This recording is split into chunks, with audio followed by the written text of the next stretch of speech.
My beloved grandson said my savings were just free money, that he'd get it all eventually anyway. He thought I wouldn't notice when he started making small withdrawals from my account. He thought old age meant naivety, that bank notifications were just spam. But I was an accountant. I tracked every number. And when he came asking for a gift for his startup, every account was already frozen. Except one. The one where I had moved it all, under a different name. My new name. If this story resonated with your soul, click subscribe, and let me know in the comments which city or country you're listening from. I'm truly curious to know where you're tuning in from. My name is Nancy Hudson. I was 72 years old and lived alone in a small, sun-washed house in Sarasota, Florida. It was a single-story place with creaking hardwood floors, lace curtains I made myself, and the scent of lemon polish always lingering faintly in the hallway. I had worked as a school district accountant for almost 40 years before retiring, and I never really let go of the habits that job had instilled in me. Every receipt still went in a labeled envelope. Every statement got printed hole-punched and filed. I had a drawer full of ledgers, most of them decades old. Some people hoarded trinkets. I hoarded order. Even after I left the office world, I treated my personal finances like a full-time job. Once a month, I sat at the kitchen table with a pot of coffee, a yellow legal pad, and my checkbook. I would compare digital records with paper copies, make notes in margins, and highlight anything that looked even slightly off. Most months, there was nothing unusual, but I still checked. It wasn't about paranoia. It was about pride, because that money wasn't just money. It was a lifetime in digits. It was every birthday I worked overtime instead of taking the day off. Every winter, I drove through storms so payroll would be finished. Every coat I wore a season longer than I wanted to. Every coupon I clipped. Every meal I made from leftovers. Every impulse I denied. That money represented control freedom, the dignity of never having to ask for help. I didn't live lavishly. I drove a 10-year-old sedan with a dent in the bumper and wore clothes that lasted longer than most people's relationships. But I was comfortable. I had no debts, no unpaid bills, no worries about whether I could afford a doctor or a roof repair. I even had a little extra, a savings account. I rarely touched a small investment portfolio. I checked quarterly, and a modest emergency fund set aside for unforeseen circumstances, though I had planned so carefully there were rarely any. Retirement had its challenges, of course. The days were long and sometimes quiet in ways that made me feel small. After my husband died 5 years ago, the silence deepened. Grief comes in waves, they say, but mine came in decimals and calls. I coped the way I always had by staying organized. I took up budgeting software just for the thrill of digital reconciliation. I tracked energy usage and grocery spending. It gave me comfort. I had always believed that being financially aware was a kind of self-respect, not because I was afraid of losing everything, but because I didn't want to become someone who ignored the fine print. Life, in my experience, always wrote its terms in fine print. So when my grandson Alex moved in with me, I didn't worry. Not at first. He had just graduated from college full of ideas and caffeine and asked if he could stay with me just for a little while he figured things out.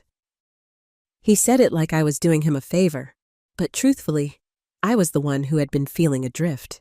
I missed noise, I missed motion, I missed being needed. He brought life back into the house, streaming music in the afternoons, sneakers by the door, pizza boxes in the trash. He was charming and polite, always offering to do the dishes or carry in the groceries. He called me Gran and kissed me on the cheek every morning before heading to the coffee shop down the street where he said he worked on projects. I never asked too many questions. I believed in giving people space to become themselves, but I also believed in watching patterns, and I had my patterns too. Every month, like clockwork, I did my accounting. That month, 3 weeks after Alex had moved in, I noticed something strange. A debit for $90 at a convenience store I had never visited, then another $73 for a rideshare app I didn't use, and a third $120 marked as transfer to external account. They were small amounts, easy to miss, and perhaps once I would have assumed they were errors or glitches. But my instincts had kept a school district's books clean for decades, and those instincts told me something was wrong.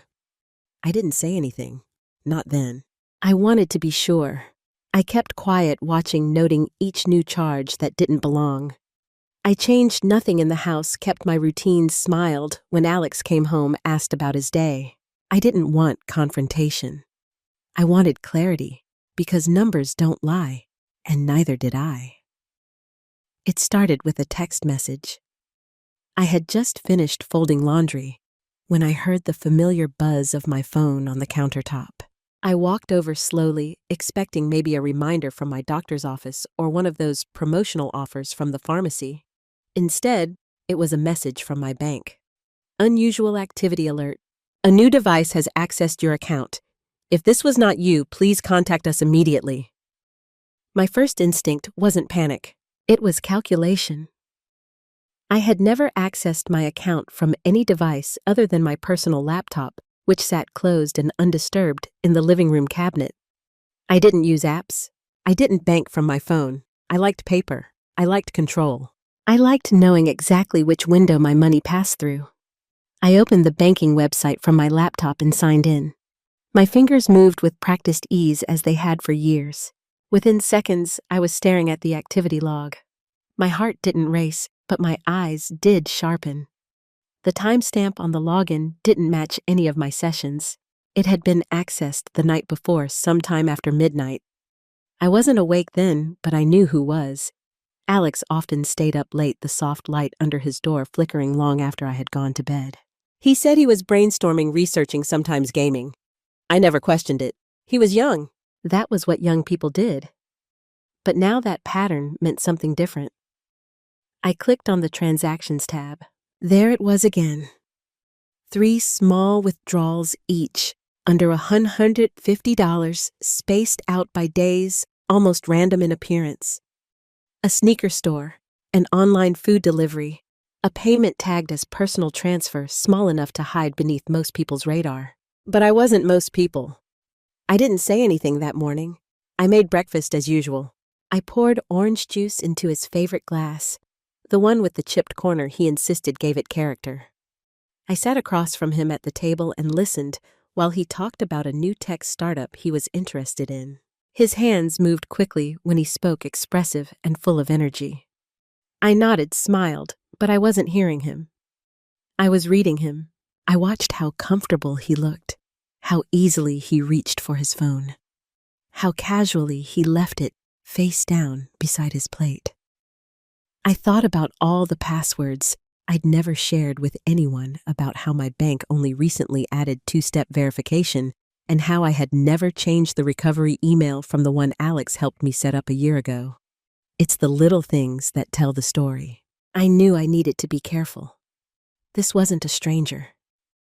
This was my grandson, the child I used to read bedtime stories to, the boy who once cried when his balloon floated away at the county fair, the young man I invited into my home because I believed he was searching for purpose, not opportunity. But even the best intentions can be misread. That afternoon, I pulled out a notepad and began listing everything, the dates of each transaction, the merchant, the amount. I printed my bank statement. I highlighted entries I knew for certain weren't mine, and I called my old friend Carol, who used to work in fraud prevention for a local credit union. I didn't give her details, just asked general questions about permissions, account alerts, digital tracing. She asked if I'd been hacked. I said not exactly. I started changing things quietly. I updated passwords, removed the recovery email, requested physical statements instead of electronic. I ordered a new debit card under the guise of expiration, then switched my online login entirely. Piece by piece, I began sealing the cracks. But I still said nothing to Alex because part of me wanted to believe I was wrong, that there was some explanation I hadn't uncovered yet, that maybe, just maybe, he'd come to me first, apologize, confess, offer the truth before I asked for it. But the truth didn't come. Only more charges, one for a gas station 2 towns over, another for a food delivery service I never used, and then a withdrawal, $200. Cash ATM. It was no longer an accident. It was a pattern, and I was no longer wondering if he had accessed my money. I was wondering how long he had been planning to do it. That night, I lay awake, staring at the ceiling, listening to the soft buzz of his television behind the wall. He had no idea I knew. He moved through the house with the confidence of someone untouched by suspicion. And maybe that was the hardest part, the ease with which he believed I would never see it. But I saw everything because I always did. The question now wasn't if I would act, it was how. It was a Thursday evening, late spring. The sun had already dipped behind the tall palms, casting long shadows across the tile. I was pouring a fresh cup of tea when Alex strolled in his sneakers, squeaking faintly on the floor. He looked pleased with himself, like he'd just come from a successful interview or closed some invisible deal with the world. He grabbed a soda from the fridge, leaned against the counter, and started talking about some app idea he'd had, something about budgeting for Gen Z, but less boring. I listened politely, stirring honey into my cup, nodding in the right places. Then he said it. "You know, Gran, all this stuff, your savings, your house, it's gonna be mine someday anyway. It just makes sense that I get to use some of it now while it actually means something." He laughed like it was a joke, like he was just being cheeky. But his eyes didn't match the tone. They held a flash of something else, entitlement maybe, or calculation. I didn't answer right away. I took a slow sip, letting the warmth slide down my throat. Then I smiled and said something non-committal, something like, "We'll see." I'm sure he thought I was just being old-fashioned or vague or tired, but inside me something snapped into place. Not anger, not grief, certainty. He wasn't guessing anymore. He knew. He knew I'd noticed the charges. He knew I was watching. And instead of guilt, he offered rationalization. "It's mine anyway." 4 words, but each one revealed more than he realized. He had already written me out of the equation. In his mind, I was just a placeholder, a gatekeeper, a wallet that hadn't been fully opened yet. And maybe I had helped create that illusion. I had been generous. I had never made a show of my finances. I had lived simply and quietly, never flashing wealth or withholding help. I had thought that discretion would be interpreted as strength, but he had mistaken it for weakness. Later that night, after he had gone out probably to meet friends or pitch his idea to someone who would listen, I sat down with my laptop and opened every financial account I had. My checking, my savings, my emergency fund, my investment accounts. I reviewed every transaction again. Then I did what I had been preparing for since the first red flag. I froze them one by one, locked down, temporarily inaccessible, until I said otherwise. I contacted my financial advisor the next morning and asked to begin the process of setting up a living trust. I wanted everything under new terms, not to punish, to protect. I created new passwords, changed usernames, requested hard tokens for 2-factor authentication. I even opened a new account at a different bank and began the process of slowly transferring what I needed to sustain myself quietly, steadily, all without a word to Alex because there was nothing left to say. He had shown me exactly how he saw me, with that offhand comment, with every charge he'd made behind my back, with every smug little laugh when I forgot how to turn off the Bluetooth on the TV. He thought I was slipping. He thought I was fading. He thought the numbers on the screen were disconnected from the life that had earned them. But I remembered every dollar. I remembered the first time I sat in a cubicle at the school district office typing pay stubs while my infant son was at daycare. I remembered the years I patched up clothes and skipped vacations to add just a little more to my IRA. I remembered the Saturday mornings spent balancing books when everyone else slept in. He thought it was just money. He didn't see the cost, and that meant he didn't deserve the benefit. When he came home that evening, he didn't mention the accounts. Not yet. I could tell something had changed. He looked at his phone more often, typed longer, checked his email with furrowed brows. He didn't say anything to me, but he was searching, trying to understand why the well had suddenly gone dry. I just kept making dinner, chicken pot pie his favorite, because I wanted him to remember something too. That generosity is not the same as obligation. That proximity does not equal ownership. And that sometimes the person you think is fading quietly into the background is simply stepping back to let you expose yourself.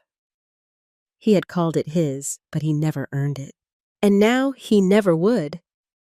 It started with a drawer slamming. I was in the kitchen slicing apples for a pie when I heard the sound of his bedroom desk rattling shut. Not loud enough to alarm, but loud enough to register. I didn't turn around. I just listened. The tension in his movements had changed. There was urgency in the footsteps pacing behind his closed door. That kind of anxious restlessness I recognized from decades of tax season deadlines and error messages blinking on screens. Then came the first attempt. I knew the system would notify me. I had enabled every alert email text push notification. And sure enough, at 3:11 p.m., I got one. Unsuccessful login attempt detected. Access to account has been locked for security reasons. He had tried to enter my online banking profile. The wrong password 3 times. Locked himself out. I took a sip of my tea. The second notification came 10 minutes later. A new password reset request. Denied. He was probably staring at his screen in disbelief, clicking refreshing, maybe even muttering under his breath. I imagined him cycling through every combination he had helped me set over the years. Birthdays, pet names, addresses, but none of them worked anymore because I had changed it all. Quietly, methodically, without warning. The silence in the house became its own conversation. I didn't go to him. I didn't call out. I just let it sit there. The absence of control. The confusion. The moment when realization sets in, but pride refuses to acknowledge it. A few hours passed. He emerged from his room and hovered in the hallway, pretending to look for something in the closet near the kitchen. I could feel his eyes on me as I wiped down the counter, waiting, testing, maybe hoping I'd bring it up first. I didn't. Instead, I asked if he'd be staying for dinner. He hesitated, then said yes. That night, we ate in relative silence. The news played in the background, but neither of us was listening. I could see the wheels spinning in his head. He was thinking too hard, too fast, trying to decide if it was all in his imagination or if I had done something on purpose. And if so, why, he didn't ask. I didn't explain. That was the arrangement now. I let him live in the silence he had created. The next morning, I found the Wi-Fi router had been reset. A classic move. He was trying to access my devices, maybe even look for passwords saved to browsers. I smiled to myself. I'd switched back to paper. Nothing important lived online anymore. Not my banking. Not my statements. Not even my personal notes. I had printed everything and stored it in a locked file cabinet in the guest room closet. The only digital trace of anything useful was encrypted on a thumb drive tucked in my sewing box.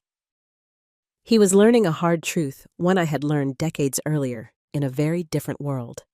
That the person who appears the quietest in the room is often the one with the most power. That afternoon, another alert arrived. Attempted external transfer blocked, unrecognized device. He was still trying, still convinced that the system had glitched, still unwilling to admit that I had changed the rules. I took a walk that evening, letting the warm Florida breeze soothe the edges of my thoughts. I passed the same neighbors I always did. Joan trimming her rose bushes, Bill washing his truck, a couple walking their golden retriever. I waved, smiled, made small talk. No one knew that a small battle was being waged back in my home, and I liked it that way. When I returned, Alex was at the table with his laptop open. He closed it quickly, too quickly, and asked how my walk was. I told him it was lovely. He looked tired, or maybe just unsteady. Something was shifting in him, and I could feel it. The confidence was cracking. The charm had worn thin. He hadn't gotten what he came for, and now he didn't know how to keep pretending. I knew what came next. There would be a request, a pitch and explanation disguised as an opportunity. But I wasn't going to stop him. Sometimes you have to let people walk into a locked door before they understand it's not theirs to open. The error wasn't in the password. The error was in the assumption that I would never change it. He came into the kitchen mid-morning, freshly showered with that rehearsed grin that he always wore when he wanted something. I was slicing oranges for my breakfast. The sun poured in through the windows, catching the fine dust in the air, and the whole room smelled of citrus and polished wood. He leaned against the counter and began his speech. There was a nervous energy underneath his confidence, like someone delivering a pitch they didn't fully believe in, but had practiced too many times to abandon. He told me he had an idea. A big one, something revolutionary, something scalable. Something that was going to disrupt the financial space. A budgeting app, he said. But smarter, faster, intuitive, built for people like me, he added with a wink. He wanted to launch it. All he needed was an investment, just $10,000. He said the words just $10,000 like it was the price of a new couch or a particularly indulgent vacation, as if those thousands hadn't taken me decades to save, as if that money hadn't been earned in after-hours reports and brown bag lunches and second-hand cardigans during Florida winters. He said it with the same ease he used when asking me to pick up milk from the store or to iron a shirt before an interview. Then came the part that made something in me go cold. It's not like it's not coming to me anyway. He said it casually, without venom, just fact, like it had already been decided, like my life, my work, my savings. All of it had simply been a placeholder until he was ready to collect. I didn't flinch. I didn't raise my voice. I didn't even stop slicing my orange. Instead, I walked over to the drawer near the pantry, pulled out a folded sheet of paper, and set it on the table between us. It was a printout, my account activity, the charges. I hadn't made the logins. I hadn't authorized the ATM withdrawal from 2 weeks ago. His name wasn't on any of it, but the timestamps, the locations, the patterns, they all pointed to him, and he knew it. He stared at the paper for a long time. His smile faded slow and awkward, like a mask melting under too much heat. He tried to say something. I could see the excuses forming. It was just a test, or I meant to pay it back, or you said I could use the card for gas that one time, remember? But I didn't give him the space. I just stood there quiet, still entirely in control. Then I spoke. I told him that the accounts had been frozen, that the money had been moved, that everything was now under new protection, in my name, only with legal safeguards in place. I told him that this wasn't about the money. This was about trust, about the fact that he didn't ask. He just took that. He tried to use charm to replace honesty, that he had mistaken my silence for ignorance. I said all of it calmly, not to shame him, but to name the truth. He didn't argue. He didn't yell or storm out. He just looked down at the paper again, then turned and walked away. His footsteps were heavier than usual, slower, the kind of walk that happens when a person realizes the game is over, and they're not the winner they thought they were. He stayed out most of that day. When he returned, he didn't mention the app, or the money, or the document on the table. He went to his room, shut the door quietly, and didn't come out for dinner. I didn't knock. That evening, I sat on the porch with my tea and listened to the crickets beginning their slow, soft rhythm. The breeze was warm, and the light was golden, the way it only gets in late spring. I breathed in and let the silence settle. Not the silence of avoidance, but of resolution. I hadn't raised my voice. I hadn't called him a thief. I hadn't said you disappointed me, though maybe I should have. But I had made one thing perfectly clear: this wasn't a gift. This was protection, and the startup he had tried to launch it collapsed before it ever began. Because some investments aren't measured in dollars, but in trust. And once that's gone, there's no pitch in the world that can bring it back. He didn't say he was leaving. There were no drawn-out conversations, no confessions, no slammed doors or tearful goodbyes. One morning, he simply wasn't in the kitchen. His coffee mug sat clean and untouched in the drying rack. The shoes that usually blocked the entryway were gone. The faint scent of his cologne had already begun to lift from the hallway. It was as if he had evaporated, dissolving quietly into the humid Florida air. I knocked on his bedroom door around noon, gently not expecting anything. There was no answer. When I opened it, the room was stripped of personality, not empty exactly, just vacant in the way only a once lived-in space can be. The bed was made hastily, as if done in a rush or out of obligation. The pillow still had the indent of his head. The desk was clear except for a forgotten pen and a used napkin. A single sock was curled up like a sleeping mouse in the corner. The wastebasket held a few snack wrappers, a receipt, and a torn envelope. And on the nightstand, a glass of water sat half full, dust starting to film across the rim. He hadn't left a note. He hadn't texted or called. This wasn't a goodbye. This was a quiet withdrawal. And somehow, it didn't shock me. I had been bracing for it since the silence between us stopped feeling like distance and started feeling like detachment. The stillness he left behind was different from the one I knew after my husband died. That silence had been heavy with grief, soft and wet and full of weight. This one was clinical dry. It didn't sting, it clarified.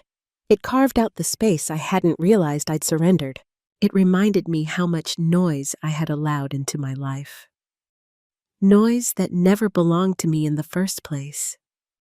I sat down on the edge of the bed, ran my hand over the rumpled cover, and looked at the sunlight shifting through the blinds. I let myself sit with the echo of his absence, not to mourn it, to acknowledge it. The room had been his for 5 months. 5 months of clutter, open tabs on my Wi-Fi, late-night door creaks, laundry half-folded. 5 months of casual requests, minor oversteps, and a slowly escalating discomfort. I had swallowed again and again until silence was the only thing left to digest. Now it was quiet, and I wasn't grieving. I began to clean, not from spite, but from instinct. When something ends, I return to ritual. I opened the windows wide and let the real air, in the kind that carried birdsong and pollen, not tension. I stripped the bed, gathered the sheets in a tight roll, and hauled them to the laundry. I wiped the desk, the handles, the windowsill. I scrubbed the baseboards as if I were cleansing more than just dust. I vacuumed every corner, rearranged the books on the shelf into neat symmetry, and replaced the missing lamp bulb. By mid-afternoon, it looked like a guest room again, not hollow, not waiting, just neutral. I stood in the doorway and exhaled not a sigh of relief exactly, but a breath that reached my ribs in a way it hadn't in months. Then I went to my office. I opened the drawer that held my most recent statements and began again. Bank records, trust documents, every account login. I checked each item off methodically, cross-referencing names, verifying 2-step authorizations, updating questions, removing shared devices. I didn't hesitate. I didn't wonder whether it was too much. There was no such thing anymore. There was only what kept me safe. I shredded old cards with names I no longer trusted. I requested hard token authentication keys from my financial institutions. I deactivated autopay for any service I didn't recognize. I called my bank and reconfirmed every layer of security I had in place. The woman on the line said, "You're doing everything right, ma'am." And for once, I believed her. It wasn't about fear. It wasn't about paranoia. It was structure. Structure I had learned was the architecture of dignity. That night, I made dinner for one, a grilled cheese sandwich and a bowl of tomato soup, the same meal I used to make for him when he was little. I sliced a pickle on the side, poured myself a glass of sparkling water, and turned on Ella Fitzgerald. I didn't need to fill the silence. It was already full, and it belonged to me. I ate slowly, chewing thoughtfully, feeling the texture of each bite. I looked out the window and watched the wind move through the oak trees. There was no voice interrupting to ask for something. No flicker of screen light under the door. No dishes piling up without a thank you. Just the quiet thrum of my own rhythm restored. I didn't text him. I didn't call to ask where he'd gone or whether he was okay. He had made a choice, and so had I. In the following days, I found a stillness I had long forgotten. The coffee pot brewed exactly 2 cups. The towels were folded the same way every time. The house smelled like lemon and cedar again, not takeout and nervous sweat. The mail arrived in neat bundles. The sink stayed empty. I started reading again. Hard covers, not headlines. I began a handwritten letter to a friend in Maine. I found an old jigsaw puzzle with one piece missing and finished it anyway. I sat outside at dusk and listened to frogs thrum under the magnolias. Every now and then I passed his room and paused. Not because I wanted him back, but because it reminded me what happens when you let someone cross your boundaries without consequence, and what happens when you reclaim them. The room had grown quieter, but so had I. And in that stillness, I remembered something vital. Peace isn't the absence of people, it's the presence of self. The call came on a Wednesday afternoon, the kind of Florida day where the air felt like warm syrup, and every movement required extra effort. I had just returned from the grocery store balancing a brown paper bag with Lemon's cat food and a loaf of rosemary bread against one hip, still wearing my wide-brimmed straw hat and my sweat-dampened blouse. I was halfway through the kitchen threshold when the phone rang. I didn't need to see the number. I knew it was him. The tone was different. It wasn't the kind of call that announced itself with urgency or volume. It rang like a question, quiet and hesitant. I didn't answer right away. I set the bag down gently on the counter, removed my sandals, and turned off the radio. I didn't want background music. I wanted to hear every word. When I answered, his voice sounded smaller, not in pitch, but in weight. He said, "Hi, Gran," and then paused. There was no charm in it, no cleverness, no disarming sweetness, just a raw, exposed sliver of vulnerability. He said he was sorry. He admitted to knowing what he'd done even while he was doing it. He said that in the moment it felt harmless, just a shortcut, a dip into something that would eventually be his anyway.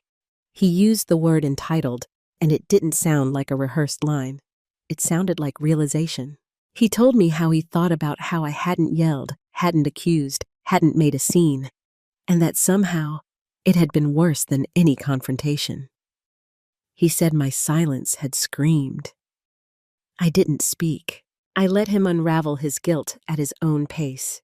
He told me he had moved in with a friend, that he was working at a hardware store, stocking shelves, doing something with his hands, something, as he put it, real. He said he needed to learn the value of money not as a concept, but as an effort to understand for the first time what it meant to earn something from nothing. Then came the pause. I waited. I could feel the question forming before he asked it, not the one about money, not even about returning. It was the only question that mattered. He asked if I could forgive him, and I breathed, not because I needed time to decide, but because I needed to let the moment stretch. I needed to feel the weight of his voice, the way it had changed from demand to request. I forgave him because I meant it, because holding on to bitterness was not part of who I wanted to be. But I also told him something else, that forgiveness is not a time machine. That broken trust doesn't glue itself back together just because someone says they're sorry. That every relationship, parent and child, grandparent and grandchild, has a door, and that door only stays open with respect and care. He didn't speak right away. I heard the street around him honking horns, the faint hum of passing cars. I imagined him standing still on a sidewalk somewhere, eyes on the ground phone against his ear, finally understanding what it means when a person you love draws a boundary. And then he said something that caught me off guard. He said, "Thank you for not letting me get away with it." He didn't mean just the money. He meant the lie, the story he told himself, that I was too old, too slow, too soft to notice. That story was gone now, replaced by something better, something honest. He didn't ask for access. He didn't ask for another chance. He thanked me for the line I had drawn. Not punishment, he said boundaries. He said that word like it was new on his tongue, like it tasted different now, like it was something he was learning to build in his own life. We didn't hang up with closure, not the cinematic kind anyway. There was no dramatic ending, just a quiet understanding that the dynamic between us had shifted. It had matured, hardened in some places, softened in others. When I set the phone down, the house was just as it had been before the call. The radio still off the groceries, still resting on the counter, the lemons catching the afternoon light. But I was not the same. I stood in the kitchen, surrounded by scent and stillness, and realized that sometimes peace doesn't come from repair. It comes from recognition. And sometimes love means stepping back just far enough to let someone walk toward you on their own. If he did, I'd be here, but not waiting, not wounded whole. It was a strange and steady peace, waking up and realizing I owed nothing to anyone. No one knocking at my bedroom door asking for gas money. No one tapping on my shoulder in the kitchen hinting at bills they forgot to pay. No quiet pressure to prove my usefulness just to feel safe in my own home. The silence wasn't hollow anymore. It was clean, spacious, undemanding. I brewed my tea in the blue ceramic mug with the chipped handle and let it steep longer than usual. I didn't check messages. I didn't expect any. I opened my paper planner, yes, the kind with ink smudges and scribbled notes in the margins, and scanned the day's page. A walk to the bank, a stop at the florist, maybe a library visit if I felt like it. For the first time in a long while, my time was mine alone, and I had no intention of spending it on anyone else's terms. I put on my pale linen blouse and flat shoes with soles worn smooth from years of walking. The morning was warm but breezy, and the neighborhood was soft, with the sound of sprinklers ticking across grass. I walked slowly, deliberately past the same houses I'd lived near for decades, houses that had changed families more times than I could count, but still waved when I passed. At the bank, it was cool and quiet. The air smelled like a mix of old receipts, laminated folders, and faint perfume. The young teller greeted me by name. She had that smile reserved for elderly customers, polite, careful, slightly condescending. But I didn't mind. She asked how she could help, and I told her just a routine check. I slid my new card across the desk. She inserted it and asked me to enter my PIN. I paused, not because I forgot, but because I remembered everything it stood for. 4 digits. Those numbers weren't just access. They were a ceremony, a quiet line in the sand. They marked a decision I had made alone in silence, under no one's influence but my own. They were not a birthday, not an anniversary, not anything sentimental. They were a private date of transformation the day I froze my accounts and took my power back. That number had never been shared, not written down, not whispered during a holiday dinner, or handed over with the confidence that comes from trust poorly placed. It was mine, solely without apology. I pressed each digit slowly, deliberately accepted, and just like that, the vault opened, not just to my money, but to my peace. I took the printed slip from the teller and tucked it into my purse. Then I walked home the long way through a side street lined with magnolias and sleepy porches. I stopped at a florist I hadn't visited in years and bought a small bouquet of sunflowers and eucalyptus. The woman behind the counter wrapped it in brown paper and tied it with twine. At home, I placed the flowers in the tall glass vase that used to hold anniversary roses from my husband. It now stood on the kitchen table like a new flag, something bright, something intentional. I made myself a grilled cheese sandwich and sat by the window with a book I hadn't finished from 3 winters ago. I didn't check the clock. I didn't rush. Later that afternoon, I took out my notebook, the one with the leather cover and frayed corners, and began a list. Not chores, not goals, Not financial tasks, but things I wanted to feel in the months ahead. Gratitude, clarity, wholeness, boundaries, freedom. I wasn't planning to rebuild what had been lost. I wasn't going to sweep away the past like it hadn't happened. But I wasn't going to live in it either. If my grandson called again, he would find me here, still soft, still kind, but unshakable. He wouldn't get the same version of me, because that woman, the one who left doors unlocked and bank accounts unguarded, was gone. What remained was a woman who no longer confused generosity with obligation, who knew her worth not in dollars, but in decisions, who had learned that love without respect is not love at all. It's leverage. My legacy wouldn't be the balance in my accounts. It wouldn't be what I left behind in material form. It would be what I demonstrated through action. That protection is love.